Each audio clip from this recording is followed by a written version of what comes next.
Welcome to week 4 mini lecture. We're going to be talking about chapter 5, which is consciousness. It's going to talk about sleep, about using drugs, about hypnosis, just to name a couple things.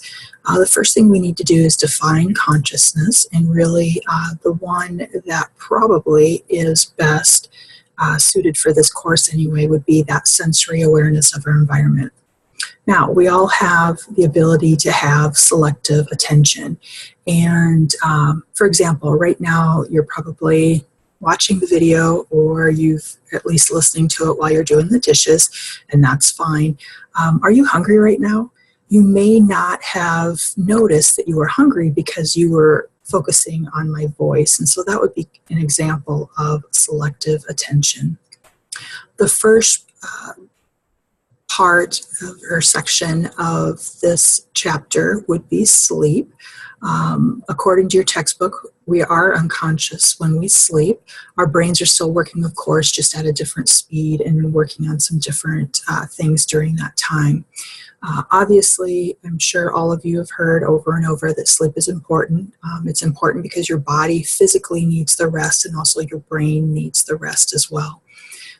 A lot of times while you're sleeping, the brain will help consolidate the information or any learning that's taken place during the day. And so it's almost like defragging your computer to make sure that the memory is working at its best. You really do need to have sleep. The other thing that sleep is also known for is creative thinking.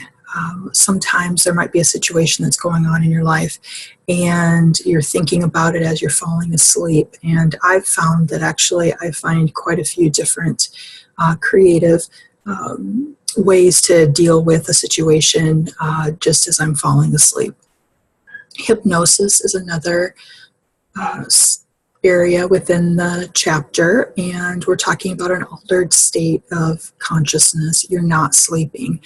The individual appears as if they are in some sort of a trance.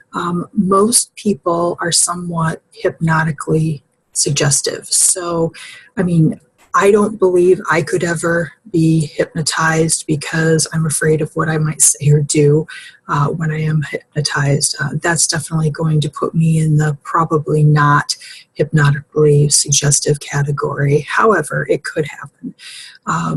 Those that are most susceptible to hypnotic suggestion are individuals that are usually deeply absorbed in creative activities or imaginative activities, and they also call that hypnotic ability.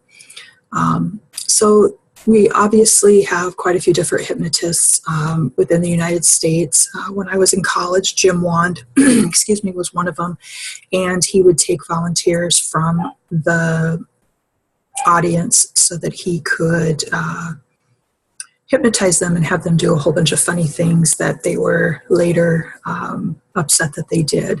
However, there are some professionals that actually use hypnosis within a medical setting. Some may use or recommend hypnosis to reduce anxiety, or if there is some sort of a phobia. It can also help some individuals maybe lose weight or stop smoking, and it's also actually been used to lessen the perception of chronic pain for some individuals that have that type of issue. The last area that we'll talk about throughout this chapter would be just altering your consciousness through drugs.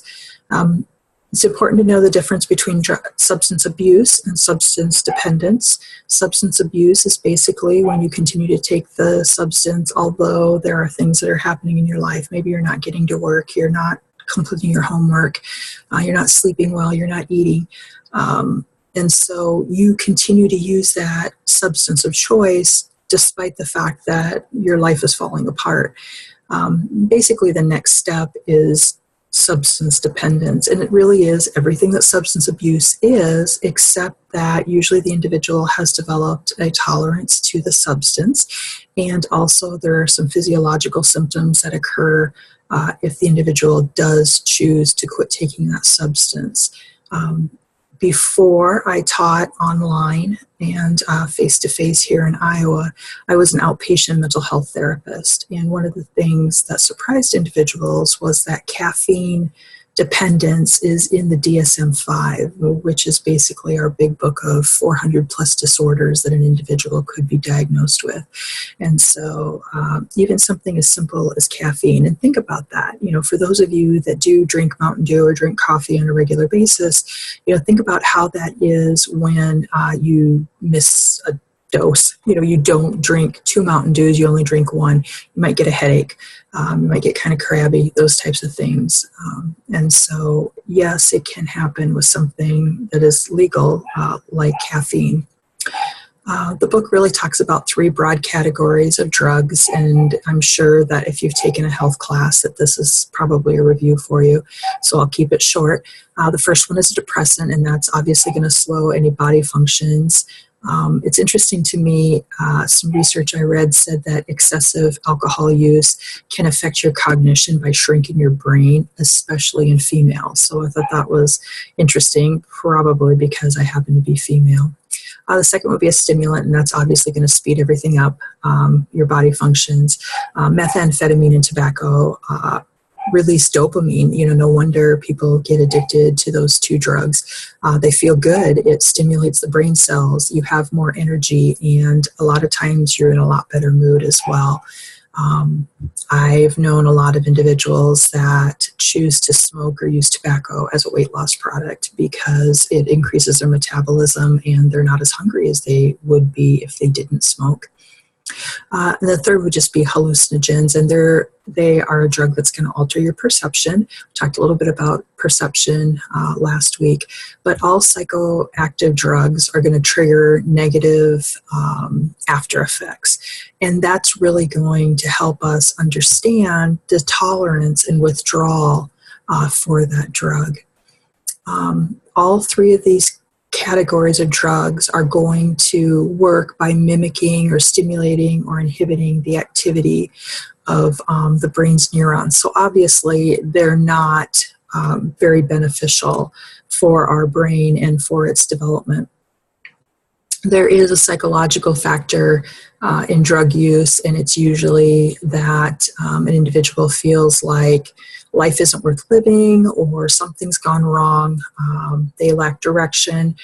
Regular use of psychoactive drugs could be taken by individuals that have experienced a lot of stress, or they're really feel like they're a failure. Maybe someone has told them that their entire life. And then also depression.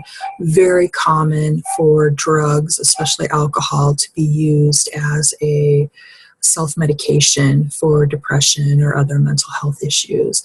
And later on in the semester, I believe week 11, we will talk more about some of the psychological disorders and then some different treatment options.